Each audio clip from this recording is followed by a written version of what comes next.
Salam alaikum Anissa. Salam alaikum Nora. Salam alaikum tout le monde. Bismillahirrahmanirrahim. Salam ala rasulillah. Salam alaikum Fatiha. Salam alaikum Leïla. Bien, on va démarrer. Bismillahirrahmanirrahim. Salatu salam ala rasulillah al-karim. Rabbi shrah li sadri wa yassir li amri wa ahlul 'uqdatan min lisani qawli. Bien, alors tout d'abord salam alaikum à tous, j'espère que vous allez bien, que vous êtes tous en forme. Vous avez été nombreux à me demander de faire une intervention en live sur ce sujet, à la suite de ce post que j'avais mis. Bon, c'est un bref résumé de quelque chose que je vois très fréquemment. On m'a fait de la sorcellerie, je réponds à la personne, est-ce que tu fais la prière, et on me dit non. Bref, c'était juste une façon un peu ironique, sous forme de plaisanterie, de présenter un peu ce qui se passe. Et bon, j'ai plus trop le temps de répondre aux commentaires, et je pense que je vais essayer même de ne plus jamais y répondre, parce que c'est souvent sous forme de polémique et que ça me plaît pas, et qu'à la limite, si les gens ont des choses à me demander, je préfère qu'ils passent en MP, et puis voilà, qu'on en discute. En tout cas, s'il y a des questions, parce qu'après, je pense que sur un post, tout le monde donne un peu son avis, tout le monde dit un peu ce qui lui passe par la tête. Si vous voulez échanger entre vous, j'y vois aucun inconvénient. Mais bien souvent, je vois des choses qui correspondent pas trop à mon raisonnement, même si voilà, j'accepte que chacun a le droit de penser ce qu'il veut, et de toute façon, c'est normal. Mais voilà, souvent, les gens, parfois, donnent des avis sur des sujets qu'ils ne connaissent pas ou qu'ils ne maîtrisent pas. Enfin, c'est pas là le sujet. Donc, on va essayer de parler un peu de ce domaine-là, voilà, puisque c'est quelque chose que je pratique depuis pas mal d'années. D'abord, avant tout, je tiens à remercier toutes les personnes qui se sont inscrites aux dernières sessions de coaching. J'accompagne pas mal de gens en ce moment qui évoluent très bien. Je pense à tous ceux qui se sont inscrits notamment sur le coaching de 2 mois. N'hésitez pas s'il y a encore des personnes qui sont intéressées. Sur cette formule-là ou sur d'autres formules, en tout cas, c'est des gens qui avancent très très bien et pour qui les premières séances de coaching ont été très très productives, et je pense qu'elles vont donner beaucoup de résultats, Inch'Allah, bi'idhnillah, très rapidement. Salam alaikum à tout le monde. Donc voilà, juste une petite règle que je rappelle, essayez de garder les questions à la fin pour éviter de perturber en fait mon raisonnement, parce que c'est pas évident de faire un live comme ça. Juste garder les questions pour la fin si c'est possible. Barakallahu fikum. Et j'essaierai d'y répondre autant que possible. Donc voilà, on m'a fait de la sorcellerie, juste pour vous expliquer, vous présenter un peu, même si j'aime pas parler de moi. Je suis obligé de démarrer par ça.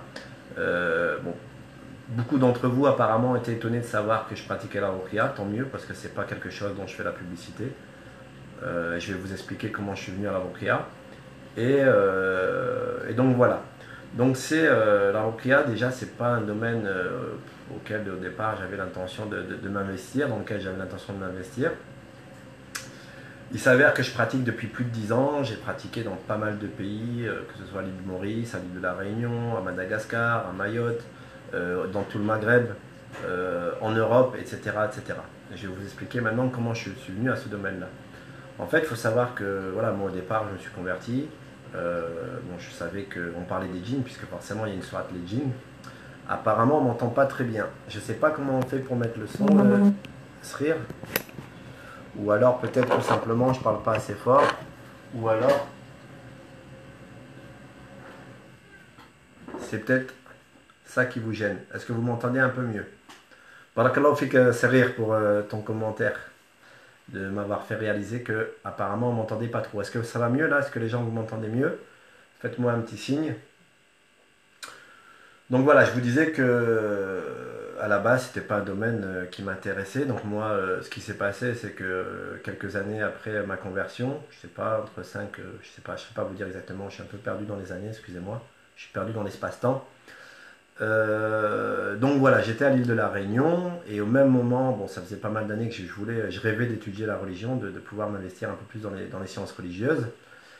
Et au même moment où je réussis à négocier mon licenciement, bon, ça aussi, ça a été toute une histoire et une page de ma vie.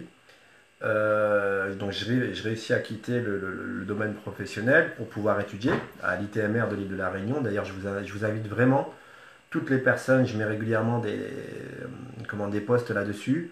Vraiment, vraiment, si vous pouvez vous connecter sur le site de ITMR, l'Institut de théologie musulmane de La Réunion, qui est l'une des toutes premières, je pense même que c'est la première institut islamique, enfin, de cours, école, institut musulmane de théologie, qui se trouve à l'île de La Réunion.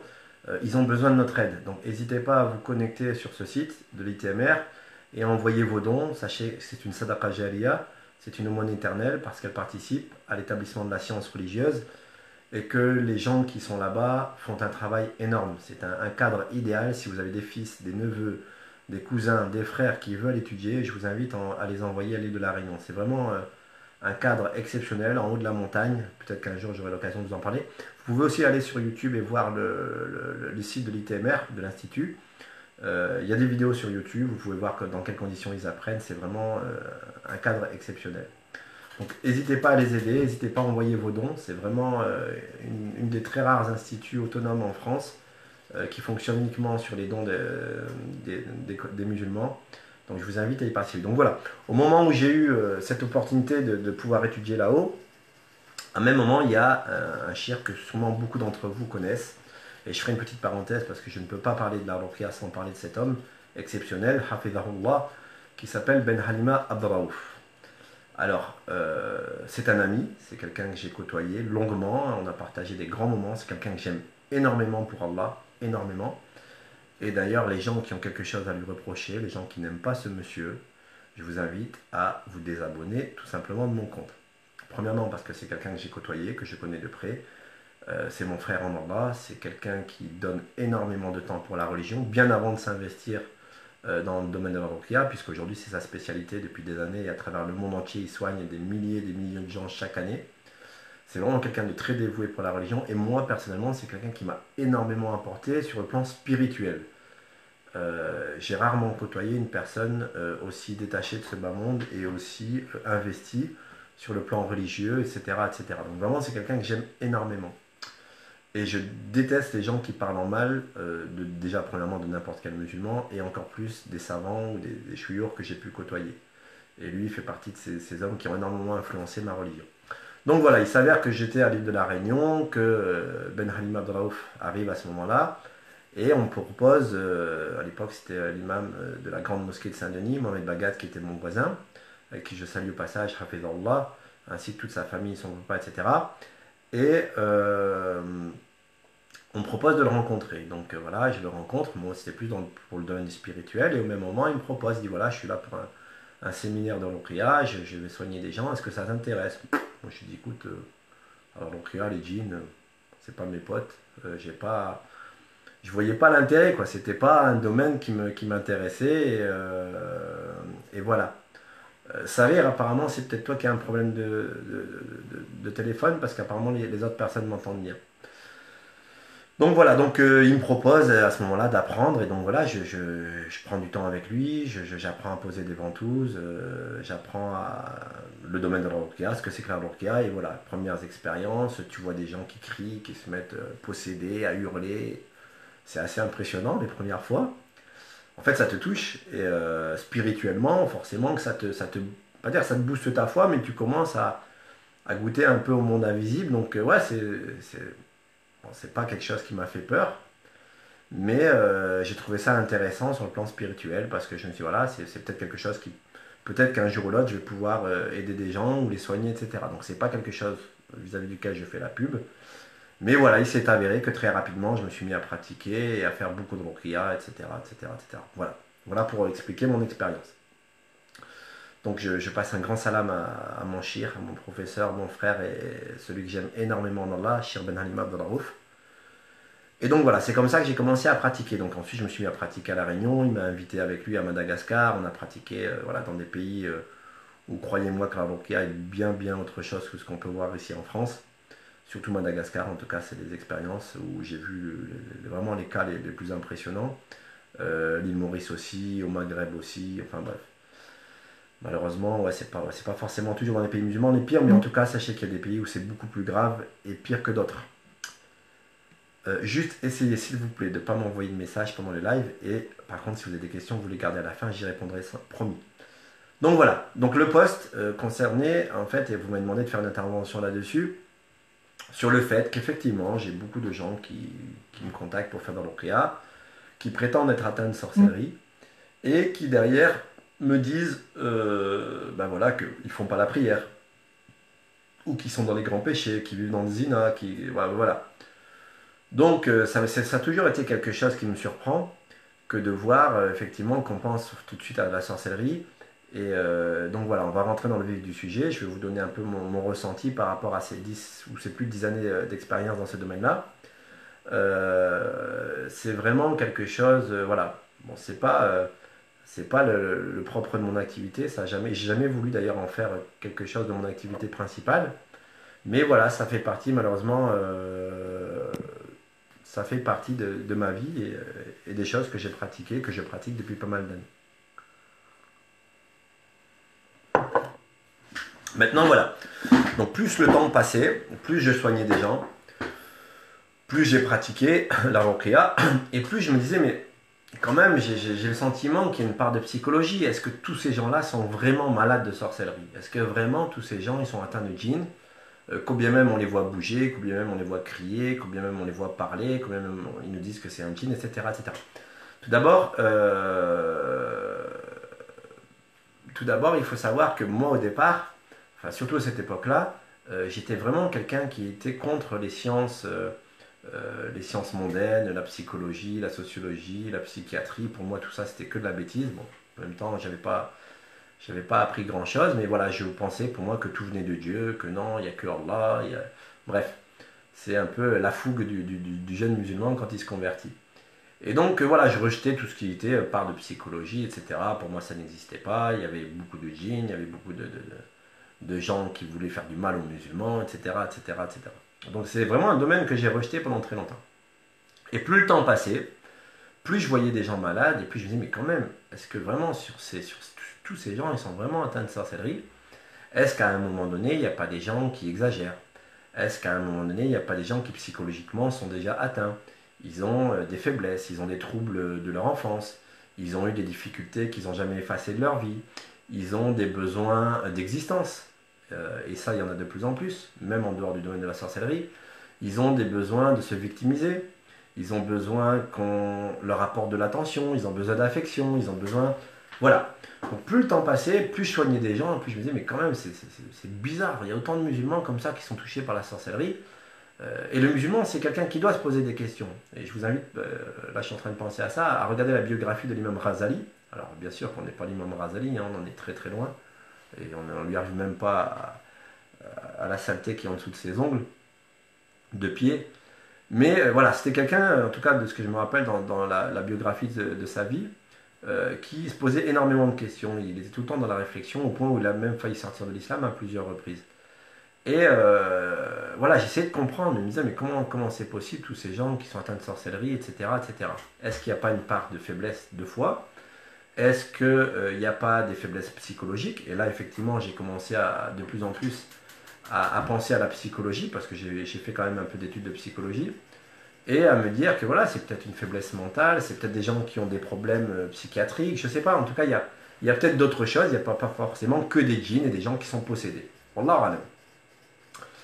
Donc ça, c'était ma réflexion. Et plus le temps passait, plus je me disais, mais j'ai l'impression quand même qu'il y a une part de psychologie. Et plus le temps avançait, plus je me disais, non, c'est pas possible. Est-ce que c'est 30, 40, 50%, 70, peut-être 90% de ces gens qui sont vraiment atteints de problèmes psychologiques, de faiblesse de foi, et non pas de problèmes de sorcellerie? Ok, donc on en arrive là. Il s'avère qu'il y a à peu près 5 ou 6 ans, il y a un grand savant, Araqi, psychologue égyptien, qui est un savant, un shir, égyptien donc du Caire, qui a le même âge que moi, donc 45 ans, qui a pratiqué ses premières ruqyas à l'âge de 12 ans, et dont le papa était l'un des plus grands ruqyas du Caire. Et aujourd'hui, il fait partie des personnes les plus sollicitées au Caire dans ce domaine-là. Et il est psychologue. Et donc, il est venu dans une mosquée en région parisienne, d'ailleurs, il a fait le tour de plusieurs mosquées, et il a démontré son protocole. Il a dit, voilà, moi j'ai pris 5000 patients qui sont venus dans mon cabinet, 5000, hein, 5000 patients, retenez bien le chiffre, sur 5000 patients, et je vais vous expliquer le protocole, sur ces 5000 patients qui sont passés dans son cabinet, qu'il a filmé, donc il vient avec l'épreuve à l'appui, il a voulu tester, voir si vraiment ces gens étaient atteints de sorcellerie ou est-ce que c'était autre chose. Comment cette idée à lui est venue? Il s'avère que dans ses études de psychologie, il avait fait une étude d'un cas qui avait eu lieu dans les années fin 1800, début 1900. Écoutez bien ce que je vais vous dire, c'est très important. Fin 1800, début 1900, à l'époque où la psychologie explosait dans les pays de l'Est, surtout en Allemagne, il y a un psychologue allemand qui avait fait une demande auprès d'une famille d'un homme condamné à mort. Ils ont dit voilà, ils ont demandé à la famille de donner le corps pour la science, pour qu'on puisse étudier sur le plan psychologique le décès et la mort. Bon, ok. Donc ils ont pris un homme qui était condamné à mort, ils l'ont mis sur la chaise électrique comme n'importe quel autre homme. Écoutez bien, c'est vraiment très, très important et très intéressant. Sauf qu'au lieu de l'électrocuter, donc ils lui ont bandé les yeux, et au lieu de l'électrocuter, ils lui ont coupé les veines au niveau ici des poignets. D'accord? Le type, il a les yeux bandés. Ils lui mettent des tuyaux, des vrais tuyaux, des appareils, des électrocardiogrammes, bref, tout ce que vous voulez comme appareil autour de lui. Il y en a qui étaient factices, il y en a qui servaient, il y en a qui servaient à rien. Il y avait aussi, parmi les choses qu'ils lui ont mis une fois qu'il avait les yeux bandés, il y avait des tuyaux. Il lui avait mis des tuyaux ici, des petits tuyaux, dans lesquels ils ont fait passer de l'eau. Et donc, ils lui ont fait croire, parce qu'en fait, ils lui ont fait croire qu'il lui coupait, qu'il lui taillait les veines ici à ce niveau-là, au niveau du bas des mains, et qu'il allait se vider de son sang, et ainsi il allait mourir. Donc, voilà que l'expérience commence. Ils font semblant de lui couper les veines, au niveau des poignets, et donc le type, il a les yeux bandés, il ne sait pas ce qui se passe, et ils envoient de l'eau dans ces petits tuyaux. Donc lui, il pense qu'il entend, blout, blout, blout, blout, il entend son sang, pour lui, dans sa tête. Voilà, imaginez-vous la scène, hein. Pour lui, il est en train de se vider de son sang, on vient lui couper les veines, et il est en train de mourir. Eh bien, figurez-vous que quelques heures après, cet homme-là est mort cliniquement. Son cœur s'est arrêté de battre, et il est mort cliniquement. Alors que ses deux poignets n'avaient strictement rien. Il n'y avait aucune coupure, il n'y avait aucune blessure. Est-ce que vous avez bien compris? Ça veut dire quoi? Ça veut dire que le cerveau, c'est une machine extrêmement puissante. Et qu'à partir du moment où dans ta tête, tu te conditionnes que tu es en train de mourir, que tu es en train de te vider de ton sang, que là, je suis en train de partir, et c'est pour ça que moi, je travaille beaucoup dans mon coaching et aussi dans le domaine de l'Europria, avec ce qu'on appelle l'ancrage mental, avec toutes ces techniques de conscientisation. Donc, lui, il a imaginé pendant un certain nombre de minutes et d'heures qu'il était en train de mourir, en train de se vider de son sang, puisque lui, il entend blout, blout, blout, et qu'on vient lui dire qu'on lui a coupé les veines. Donc lui, il est convaincu qu'il est en train de se vider de son sang. Et le cerveau, qui enregistre qu'il est en train de mourir et de se vider de son sang, a fait que son cœur s'est arrêté. Alors vous allez me dire, oui, c'était la volonté d'Allah. Ça, c'est une certitude. Et vous apprenez rien à personne en disant ça. Bien sûr que c'était écrit qu'il allait mourir à cette heure-là. C'était la volonté d'Allah. Mais une chose est sûre, c'est qu'il n'est pas mort en se vidant de son sang. Il est mort parce que dans sa tête, il était en train de se convaincre qu'il était en train de mourir et de se vider de son sang.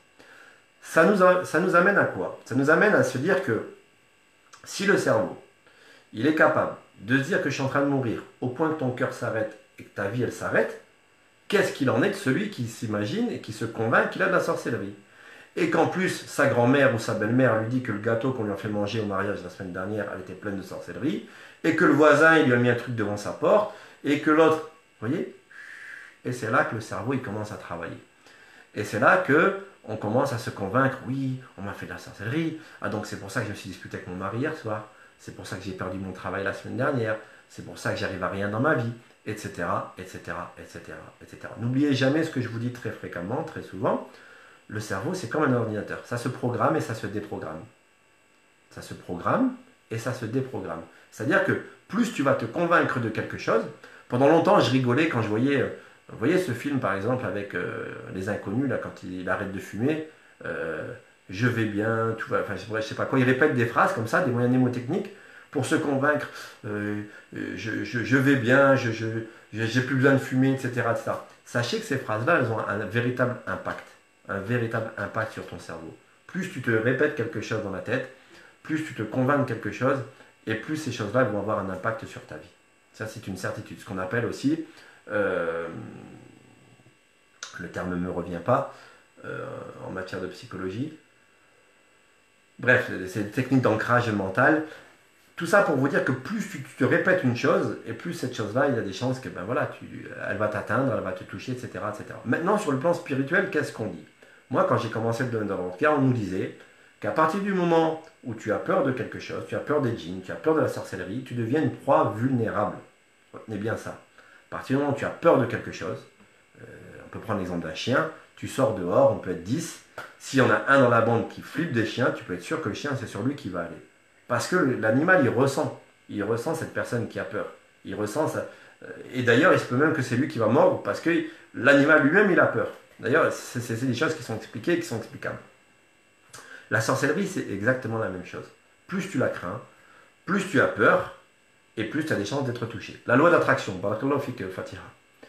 Plus tu penses à quelque chose, plus tu rumines quelque chose dans ta tête, plus cette chose-là, elle va avoir un impact. C'est pour ça que moi, dans le domaine du coaching, du développement personnel, j'invite les gens à reprogrammer et à penser autrement, à occuper leur esprit, etc., etc., etc., etc. Ok?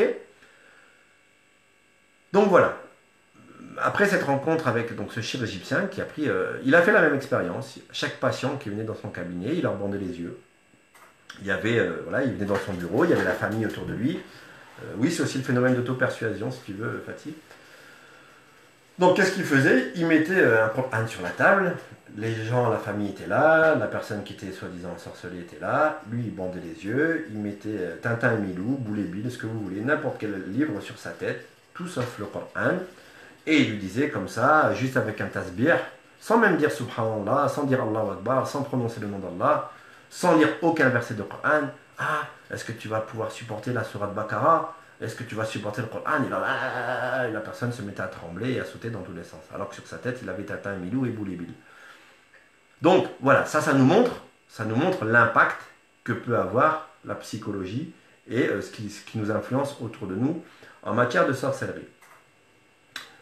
Donc voilà, aujourd'hui, moi je suis convaincu, et ça n'engage que moi, Gaëtan Deonte et personne d'autre, après des années de pratique de l'Onkria, qu'une grande partie des gens qui pensent être atteints de sorcellerie, je peux vous donner...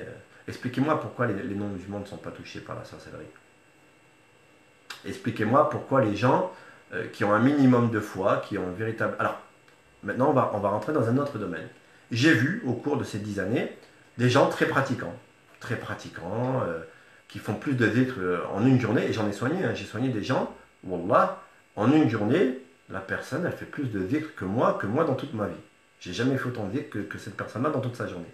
Mais ce sont des gens qui ont peur de tout et de n'importe quoi. Ce sont des gens qui sont prêts à aller voir n'importe quel marabout, un type qui va leur donner un bout de ficelle en laine et de mettre autour de son cou pour se protéger. Ils sont dans le shirk, ils sont dans les plus grands des péchés. Est-ce que vous me suivez? Ce sont des gens qui n'ont pas une connaissance religieuse minimum, il n'y a pas besoin d'être un savant religieux, pour savoir que quand tu dis La ilaha illallah, il n'y a aucun Dieu, il n'y a aucune puissance à part Allah. Quand tu répètes La hawla wa la quwwata illa billah, il n'y a aucune force, il n'y a aucune puissance à part Allah. Il peut y avoir des milliards de djinns, il peut y avoir la terre entière qui se réunit contre toi pour faire de la sorcellerie, il n'y a rien qui va te toucher à part ce que Allah l'a écrit. Allah te dit, il n'y a rien qui peut les atteindre, qui peut leur faire du mal, si ce n'est que ce que Allah il a voulu. Ils apprennent de la part de ces deux anges-là, la sorcellerie, bref, je vous invite à étudier le tafsir de ce verset, qui dans les premières pages de Surat Baqarah. Oui, la sorcellerie, elle existe, c'est vrai. Et personne ne peut dire le contraire. Les djinns, ils existent. Celui qui dit que les djinns n'existent pas, il a kafar, il a renié la religion. Donc oui, ce sont des choses qui existent. Alors maintenant, je vais vous inviter à un autre mode de réflexion. S'il te plaît, Nassera, j'ai bien dit, s'il vous plaît, gardez les questions à la fin. Voilà pourquoi c'est gênant d'avoir des questions en plein live, parce que ça fait perdre le fil de nos idées. Je vous disais donc que Allah nous précise bien qu'il n'y a rien qui peut t'atteindre à part la volonté d'Allah. Et ça y est, j'ai perdu le fil de ce que je voulais dire. Oui. Un jour, il y avait un frère qui avait appelé un de mes professeurs. Donc, juste petite parenthèse par rapport à ce qu'on disait, par rapport à Ben Halima, qui a été très critiqué, notamment sur sa méthode de captage. Vous avez sûrement entendu le captage. Les gens critiquaient, comment ça, c'est shirk billah, il appelle des djinns, il travaille avec les djinns, etc., etc. Sachez que, personnellement, j'ai assisté à un entretien, j'ai mangé avec l'un de mes professeurs, l'un des plus éminents professeurs que je connaisse, Cheikh Anas Lala, la maison de l'islam, hafidahullah, l'un des plus éminents professeurs et des plus grands savants que j'ai côtoyés sur cette terre. Et on a mangé, on était à trois avec son papa, Allah yarhamou. Et voilà, le Shir Ben Halima a posé la question à Shir Nasrallah, qu'Allah les préserve tous. Est-ce que tu penses que c'est permis ce que je fais, c'est-à-dire de capter, d'expliquer la méthode du captage. Alors j'explique pour les gens qui ne connaissent pas, un captage c'est quoi? C'est une personne qui a déjà été atteinte de sorcellerie, sur laquelle on va faire venir les djinns pour pouvoir essayer de les convertir ou les faire sortir du corps de la personne, etc. etc. Bref, je n'ai pas le temps de tout expliquer cette méthode-là. Sachez que personnellement, c'est une méthode que je ne pratique plus. Non pas parce que j'y crois pas, moi je suis convaincu qu'elle est permise. D'ailleurs, il a mis Ben Halima sur son site les dalils de Moufti. Donc si toi tu es un Moufti, tu as le droit de ne pas être d'accord, mais si tu n'es pas Moufti, ferme ta bouche et accepte qu'il y a des gens qui sont plus baignés que toi dans la science religieuse. Il y a des écrits d'Ibn Taymiyyah, d'ailleurs c'est ce que nous a dit Shir Nasrallah. Il y a des écrits d'Ibn Taymiyyah qui disent, rahimullah, qu'il est totalement permis d'utiliser ce genre de méthode à partir du moment où ce n'est pas pour faire du mal aux gens. Wallahu a'lam. En tout cas, moi je suis convaincu que c'est permis. Je ne la pratique plus pour d'autres raisons, pour des raisons pratiques, pour des raisons parce que les gens ils sont déjà suffisamment atteints psychologiquement, qu'il suffit qu'il y ait un capteur qui soit là, qui dit que bah non, c'est ta belle-mère qui a fait de la sorcellerie, et l'autre il est convaincu que c'est sa belle-mère qui a fait de la sorcellerie. Enfin bref. Ala kulli hal. Maintenant, ce que je voulais vous dire, c'est que, voilà, ce que nous disait un autre de mes professeurs, chez Ahmed Hafidallah, chez Mgriti, le Moufti, qui enseigne du côté du 77, il nous disait que fréquemment, il y avait des gens qui l'appelaient pour la sorcellerie. Et j'ai trouvé très intéressante son approche. Il a dit, mon frère, tu es marié? Il lui dit non. Il dit, tu as une maison, tu as de l'argent? Il lui dit non. Il dit, j'habite dans un studio, ok, d'accord. Tu travailles? Il lui dit non. Il dit, mais pourquoi tu veux qu'on te fasse de la sorcellerie? Pour quelle raison on va te faire de la sorcellerie? Tu es président de la République, est-ce que tu es riche? Est-ce que tu as quelque chose à prendre ou à ne pas prendre? T'as rien. Pourquoi on va te faire de la sorcellerie? Donc ça, c'est... Aujourd'hui, tout le monde pense qu'il est atteint de sorcellerie, tout le monde pense qu'il est possédé, tout le monde, dès qu'on a un problème dans notre vie de couple, dès qu'on a un problème dans l'éducation, dès qu'on a... Et à côté de ça, c'est pour ça que c'était l'objet de mon poste sous forme de dérision, à côté de ça, on ne se remet pas en question sur nos péchés, on ne se remet pas en question sur notre pratique religieuse, on ne se remet pas en question sur notre foi, qu'est-ce que j'ai fait comme effort pour augmenter ma foi, etc. Où est-ce que tu en es dans ta certitude et dans ta conviction en Allah?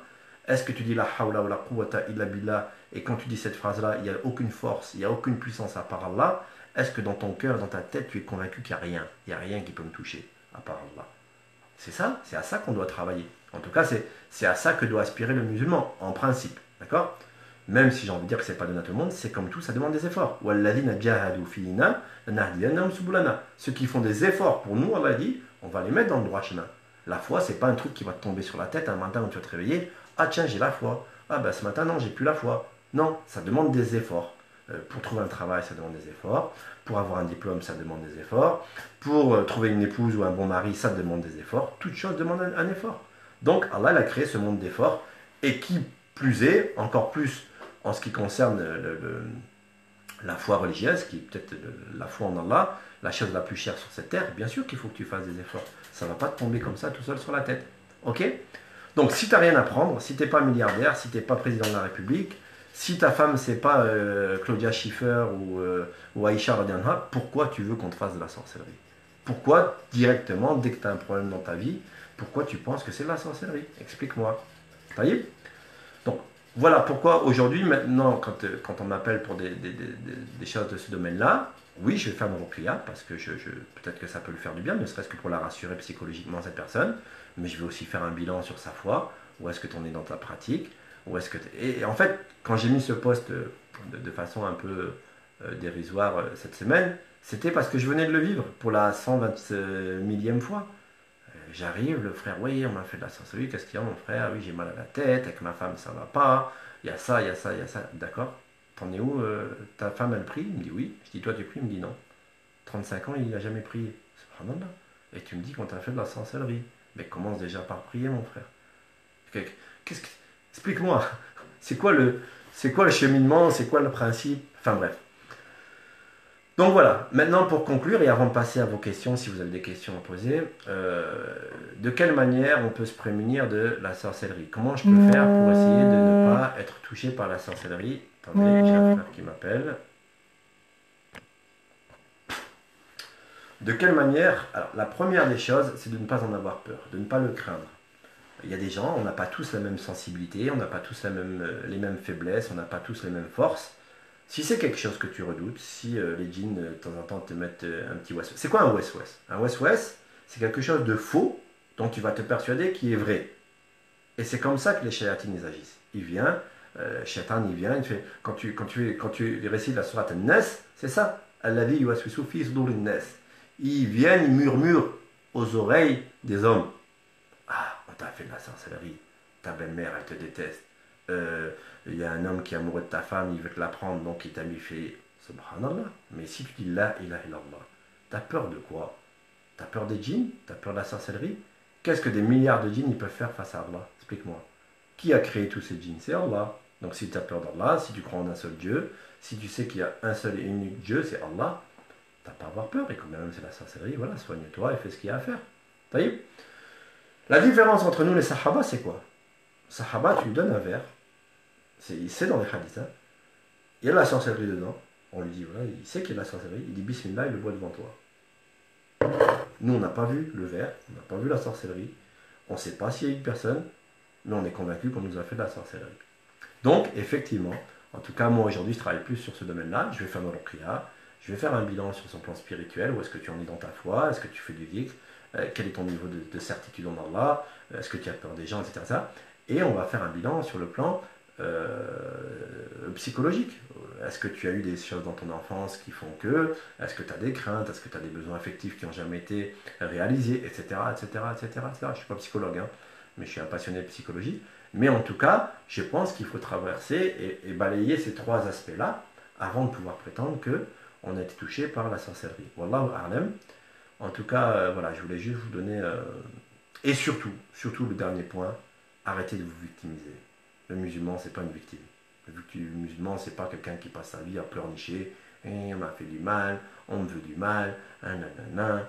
Subhanallah. Et quelle dignité? C'est quoi là? C'est la personnalité, c'est le comportement d'un musulman, ça. Le musulman, il se plaint pas. Alors quand j'ai mis le post cette semaine concernant...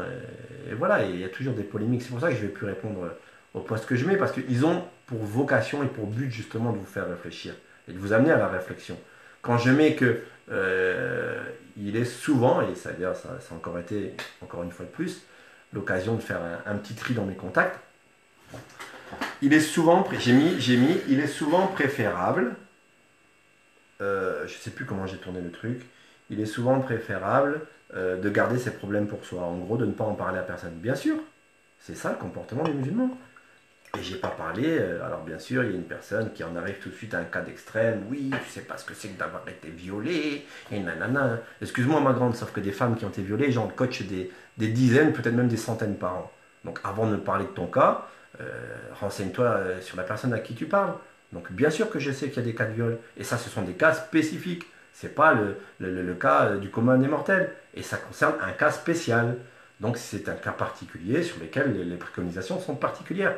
Et en même temps, c'est pas parce que tu as été violé qu'en parlant à 300 personnes que ta situation va s'améliorer.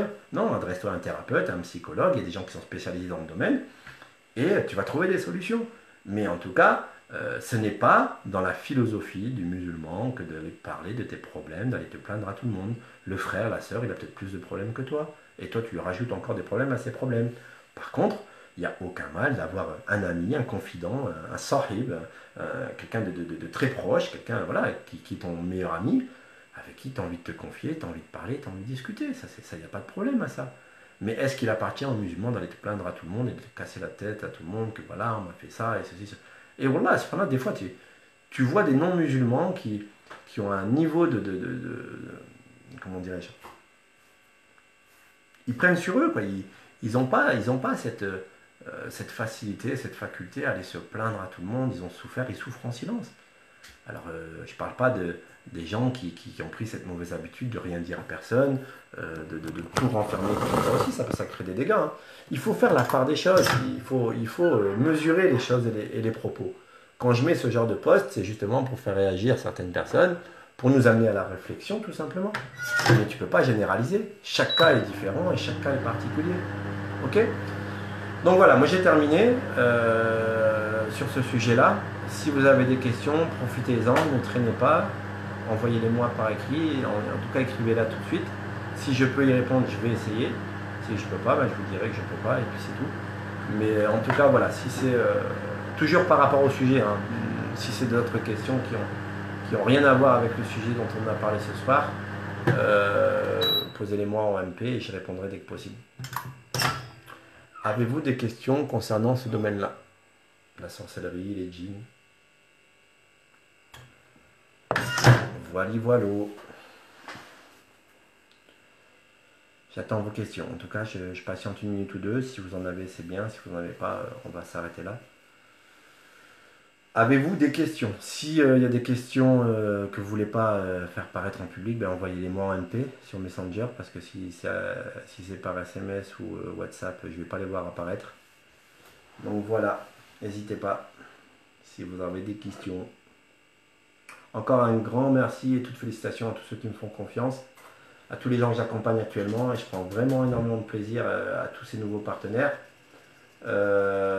N'hésitez pas à partager les vidéos, encore une fois, s'il y a des choses qui vous intéressent, s'il y a des questions, s'il y a des gens qui veulent apprendre à lire l'arabe, si vous souhaitez être accompagné pour un problème quelconque dans votre vie de couple, dans l'éducation de vos enfants, etc., n'hésitez pas.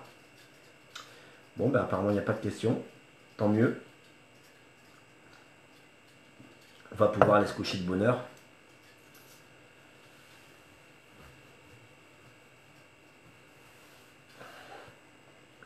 Il y a des questions? Il n'y a pas de questions? On attend encore 30 secondes. Ah, apparemment il y a une question qui arrive.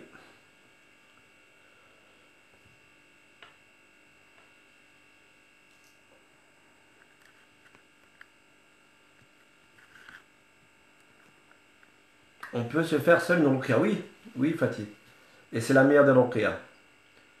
En tout cas, si tu sais lire l'arabe et que tu connais les versets, tu peux aller notamment sur le site de Ben Halima. En général, hein, tous les ruqyas reprennent à 80% les mêmes versets.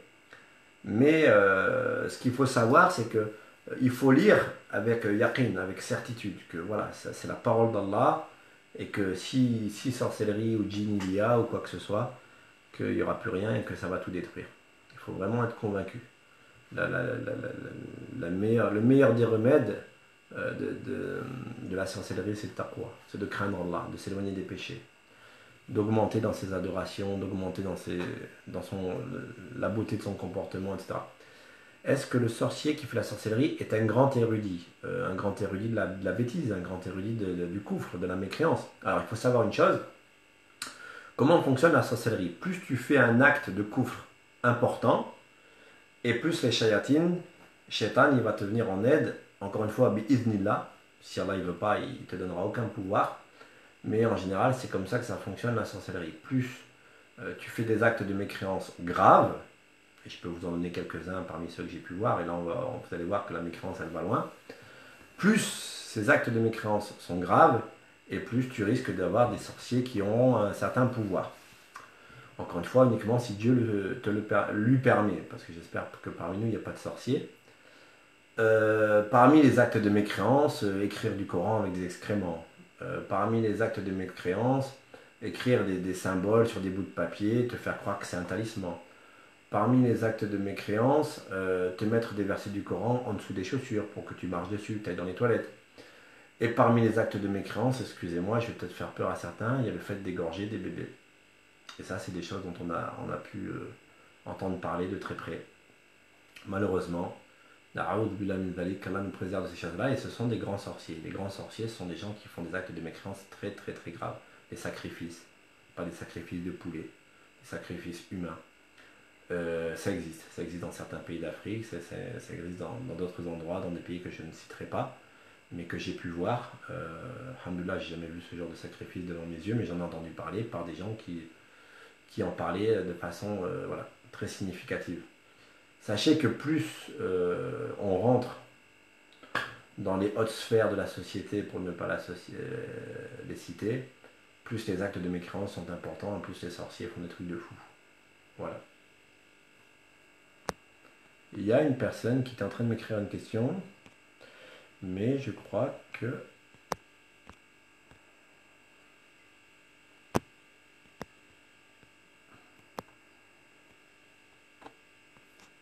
Eh oui, Shaima, la mécréance n'a pas de limite, tout comme la foi n'a pas de limite.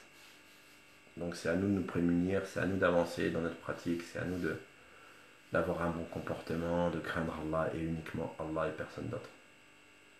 En tout cas, celui qui n'a peur que d'Allah, il ne peut avoir que de crainte d'Allah. Est-ce qu'il y a des questions? Faites vite, vite, vite, vite, vite. S'il n'y a pas de questions, je coupe. Y a-t-il des questions? Il y a une personne là qui me...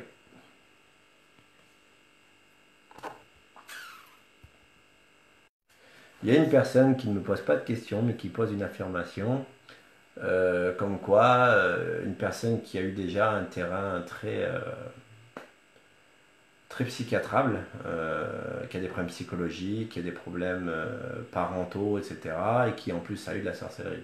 Je pense, et ça n'engage que moi, que ces problèmes psychologiques, ces problèmes d'éducation parentale, ont une place beaucoup plus importante dans son problème que la sorcellerie. Tout simplement. Quand une personne est ensorcelée, comment peut-on l'aider si elle ne veut pas aller voir un raqi? Eh bien, lui dire de craindre Allah, de s'éloigner des péchés, de faire istighfar. Istighfar, c'est quelque chose d'extrêmement puissant. Je ne cesse de le dire et de le répéter.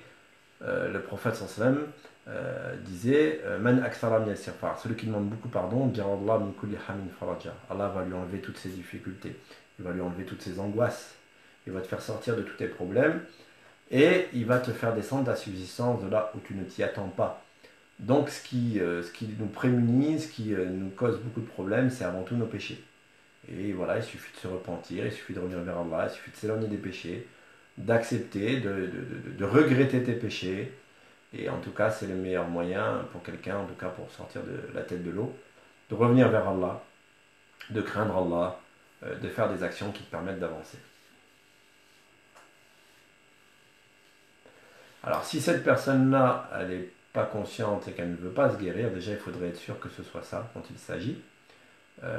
Encore une fois, moi je ne suis pas convaincu que ce soit forcément quelqu'un qui soit plus atteint de sorcellerie qu'elle ne soit atteinte de faiblesse psychologique ou de faiblesse de foi. Donc il faut déjà commencer par voir où est-ce qu'elle en est dans ses pratiques religieuses. Est-ce qu'elle prie comme on est venu l'objet de ce live.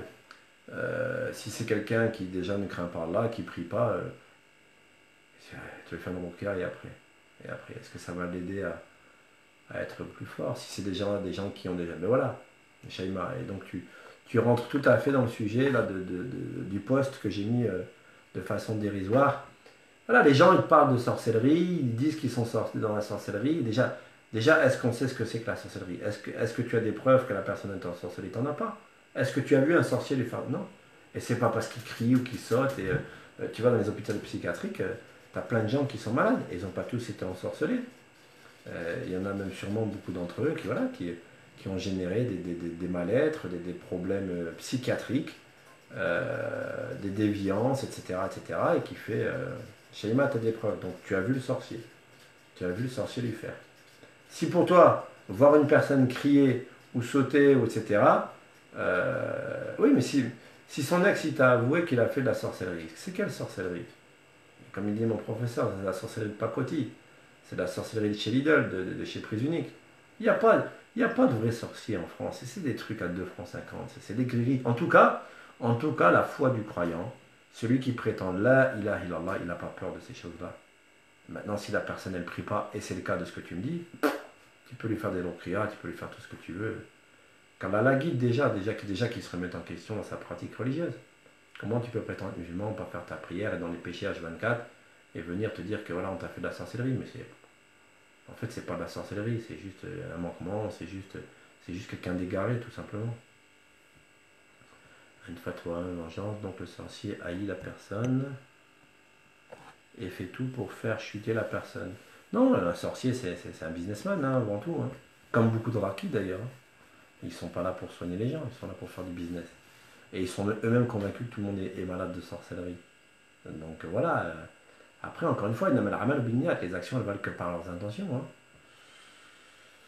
Le problème de la ruqya, et en tout cas j'en ai vu beaucoup, c'est qu'il y a des gens, je pense qu'eux-mêmes déjà ils sont atteints de sorcellerie avant de soigner. Donc je plaisante hein, quand je dis ça, mais c'est...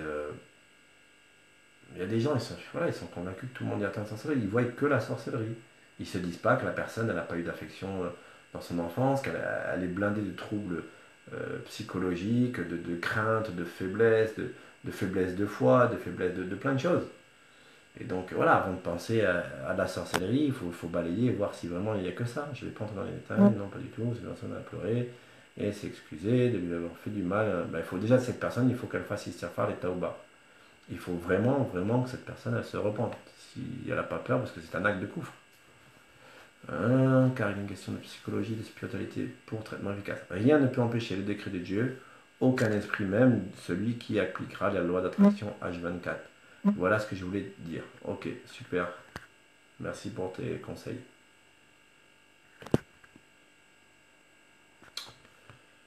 Les pauvres kayak. Ok. Il n'y a plus d'autres questions. Barakallahu fikum. Wa jazakumullahu khair. N'hésitez pas si vous avez des questions en privé. J'essaierai d'y répondre si c'est possible. Prenez soin de vous. N'hésitez pas s'il y a des personnes qui ont besoin de conseils pour leur vie de couple, pour l'éducation parentale, pour leurs problèmes personnels. En tout cas, actuellement, je fais des offres pour vous aider. Je propose 2 mois d'accompagnement complet à un prix vraiment défiant toute concurrence. C'est l'occasion. N'hésitez pas si vraiment vous avez des choses à gérer dans votre vie de couple, dans votre célibat, dans votre confiance, dans un burn-out que vous n'avez pas à surmonter, etc. etc. N'hésitez surtout pas. Ça existe et c'est une vraie plaie chez nous les Maghrébins. Bien sûr. C'est surtout une grande phobie. C'est surtout une grande folie, Asma, Nour, Moussa. Je t'invite à regarder la vidéo de Shir Kamali, qui est un grand savant contemporain, Hafidullah, Shir Saïd Al-Kamali, un grand savant marocain qui a dit, est-ce que vous savez, c'est un grand savant marocain, je le répète, je parle rarement des pays, et qui dit, est-ce que vous savez quel est le meilleur pays pour se faire soigner de la sorcellerie? C'est lui qui le dit, hein, c'est un Marocain. Je précise, c'est un Marocain. Il a dit, est-ce que vous savez quel est le meilleur pays pour se soigner de la sorcellerie? Les gens ont dit non, il a dit, c'est le Maroc. Il dit, vous savez pourquoi? Il a dit non. Il dit, parce que c'est celui où on en pratique le plus. Eh bien, Asma Nour Moussa, tu peux revoir, il suffit juste de... Tes frères et tes soeurs sont touchés, ben revois la vidéo et tu verras. Shaima, vive le Maroc. Je savais que tu étais marocaine, c'était obligé. Voilà, donc j'espère que j'ai répondu à vos questions, en tout cas les gens qui m'ont demandé, vous êtes nombreux à me demander. Oui, Asma Nour, ta fille elle est gravement malade, mais c'est pas forcément de ça. En tout cas, Fanorokia, ça peut l'aider. N'hésitez pas en privé, mais c'est pas forcément que ça. Ok, ceux qui viennent d'arriver, qui n'ont pas eu le temps de voir la vidéo, ben vous la reprenez et vous la remettez au début. Et voilà, n'hésitez pas à partager. N'hésitez pas à vous abonner à ma chaîne YouTube. Je vais essayer de faire un peu plus de vidéos pendant juillet-août sur la chaîne YouTube parce que j'ai pas mal de choses à faire et je voudrais que ça reste.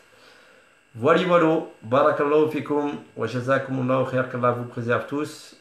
Et je vous souhaite à tous de passer des bonnes vacances spirituelles. Ne tombez pas dans l'insouciance. C'est bien de prendre du bon temps, c'est bien de bronzer, c'est bien d'aller à la plage. Mais profitez-en aussi pour vous reposer spirituellement. Ok? Barakallahu fikum. Wassalamu alaikum.